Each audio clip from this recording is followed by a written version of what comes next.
Bem-vindos ao nosso podcast diário. Sua audiência é nossa maior motivação.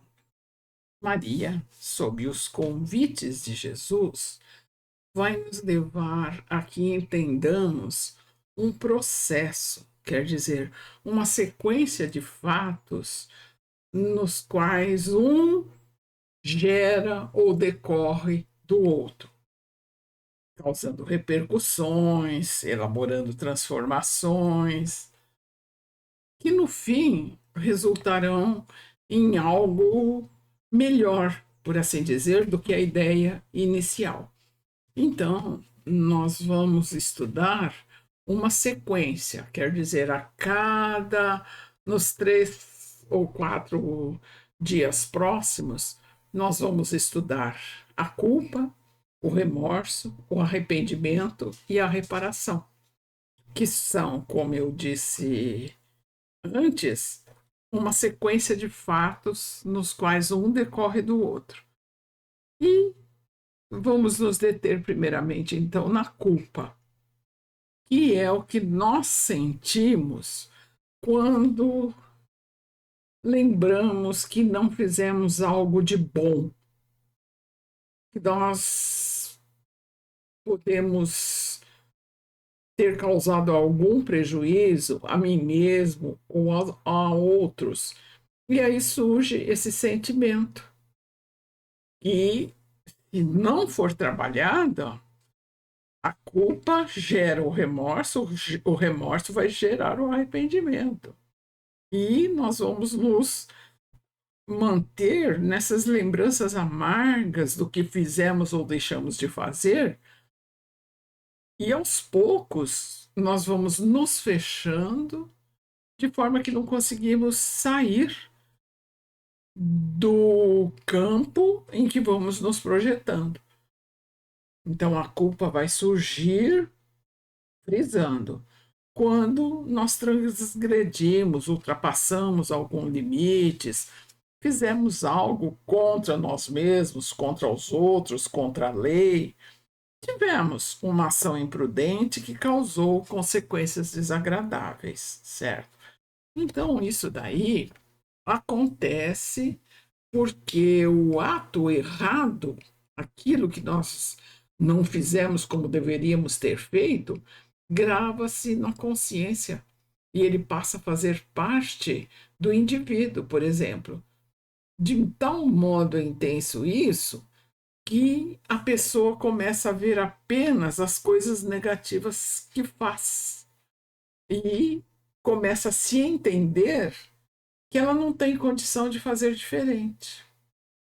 Vai se fixando, vai se recriminando, vai se impedindo de sair do lugar em que está, de ir para frente, de conseguir viver sem sentido, sem incentivo para caminhar, certo? E aí, veja bem, vem a importância de nós mergulharmos em nós mesmos e enxergar as nossas pessoais dificuldades, necessidades, equívocos, enganos, e descobrirmos então que realmente nós temos condição de sair desse processo, porque não fazer sempre coisas em que não há erro, ainda no nosso estágio é meio difícil. Mas quando nós fazemos, aí está a necessidade não ficar detida, reprovando as nossas atitudes e enganos, mas ter claro para nós que está na hora de trabalharmos essas sensações desconfortáveis, mesmo que isso nos faça sofrer. Então, com calma, deixar vir à mente os detalhes escondidos no mais profundo de nós mesmos e deixemos que os detalhes se façam presentes junto à culpa do que eu fiz, do que eu causei a mim mesmo, os pesares que eu gerei para os outros, e ter sempre a sensação de que eu quero fazer diferente.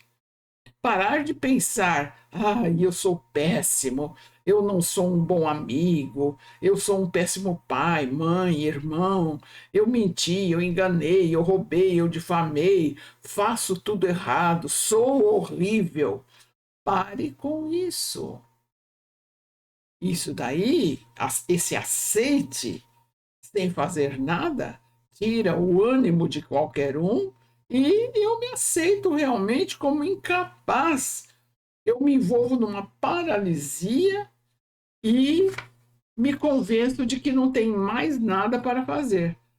Então, aceitar a minha atitude deselegante como uma realidade e passar então a trabalhar com ela, saindo dos pensamentos autodepressivos, de ser triste, pessimista, ansioso e vergonha, medo.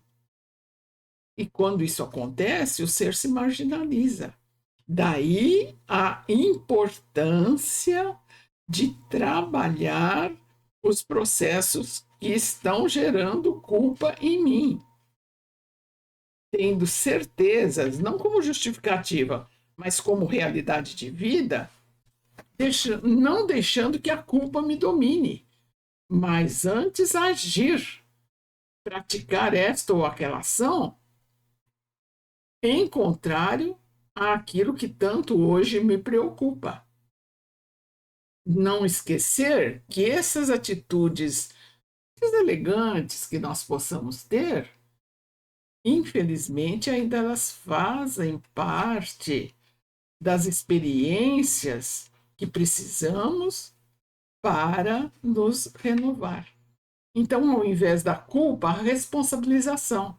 Isso é, assumir o fato, responder pelas próprias ações ou decisões, sejam elas atuais ou não, responder pelos resultados e consequências daquilo que se fez ou deixou de fazer. É um compromisso que o ser tem que estabelecer com ele mesmo e sempre proporcional aos meios de que dispõe para compreender o bem e o mal. Então, assim como a culpa se toma conta da emoção, a responsabilização vai me levar a trabalhar com o sentimento ocasionado. Aí, então, lembrar que da necessidade que nós temos de não nos determos na culpa, conversarmos com nós mesmos, termos a certeza de que fizemos algo que não estava certo, que a situação incomoda, que essa constatação é desagradável, mas é necessária, e que ficou claro a importância de não nos determos no passado, nos recriminando, mantendo-nos tristes e desanimados, mas sim responsabilizarmos-nos pelos nossos atos e, nesse sentido, as nossas reflexões caminharão para nós estudarmos a decorrência da culpa, que é o remorso. E nós ficamos aqui até o nosso próximo episódio. Que Maria, a Mãe querida, nos abençoe e guarde.